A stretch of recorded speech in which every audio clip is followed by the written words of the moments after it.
Near the Derbyshire village of Arkwright is one of Europe's most profitable coal mines.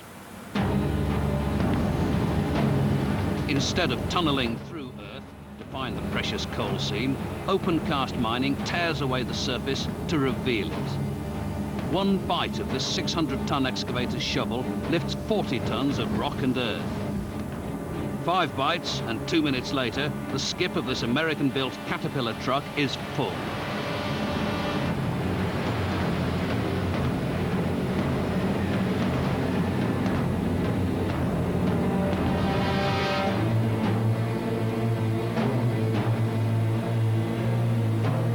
Not having to travel on the public highway means that these mechanical wheelbarrows give a new meaning to the word big.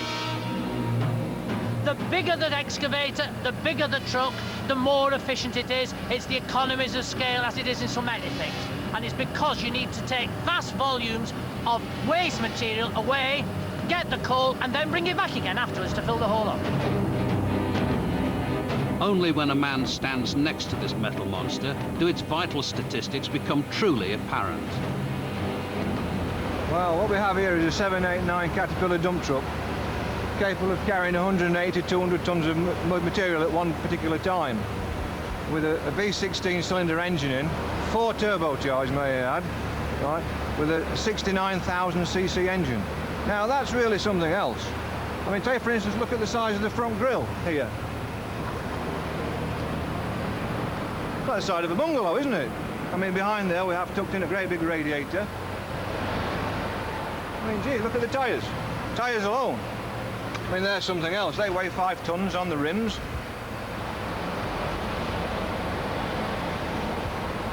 Fuel tank. Now look at this here, fuel tank. It's like anybody's central heating tank. You know, we've got a truck here that uses 33 gallons of fuel an hour, an 800-gallon fuel tank. So this is why we need the size of the tank for it to run most of the day. In here, would you like to come in with us? Look at the steering cylinders alone here, size of them. Steering linkages, stub axles, track rod ends, all very large stuff. All very large hydraulic hoses. It's very, very big, this truck. It's very exciting as well. You never get fed up of working on them, you know. It might be exciting working with giant trucks, but it can create giant problems. Obviously there are limits in the actual structure and the engineering and that. That's not too big a problem. One big problem is the tyres. The technology of actually making bigger tyres, and actually not just making them, but transporting them. If you make a big tyre, you can't cut it in pieces and carry bits of tyre and stick it together. You can do that with a truck, like a piece of Meccano, but not a tyre. You've got to carry the whole thing. They're quite expensive. They're in the region of £12,000 onwards. So if you add the 6 together, you've got £70,000 plus of tyres on this truck. So there's quite a responsibility alone in tyres for the driver. As he could run over a Land Rover without feeling more than a slight bump, the tyres are usually the least of the driver's worries. In fact, handling these million-pound monsters requires surprisingly little effort. With power steering and a 6-speed automatic gearbox, the Cat is as easy to drive as a car. A car that is 25 feet wide, 40 feet long, and 18 feet high. To carry and tip a 180-ton load with such consummate ease, you need some serious hydraulic muscle. There's a common system on here with the hydraulic rams. You see the size of those? They're like the Queen Elizabeth exhaust stacks. They run up through the brake systems as well. The brake system is common oil to the hoist oil. This is the reason why we've got such a large tank.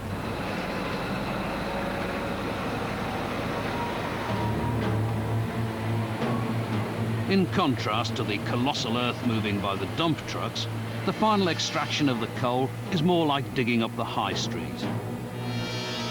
Small excavators and men with brushes and shovels sweep away the last of the mud and rock from the exposed seam, allowing the coal to be dug up. In theory, you can go bigger, and it's pretty certain that by the end of this century, you will have trucks carrying around 300 tons and excavators big enough to load them in 3 passes, i.e. 3 bucketfuls fills a 300-ton truck, so that's 100 tons per bucketful, and then the truck's away.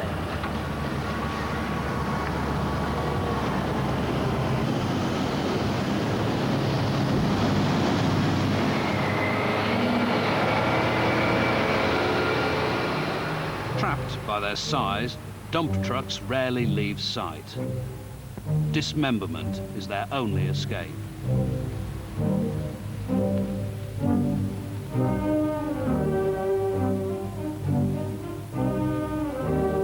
But even stripped of its skip and wheels, the carcass of this caterpillar weighs 70 tons, and so remains in the outsized world of an abnormal load. Today, with Britain's sophisticated motorway network, loads like this have become routine. The type of lorry that hauls the cat is the heaviest version of a road-going juggernaut.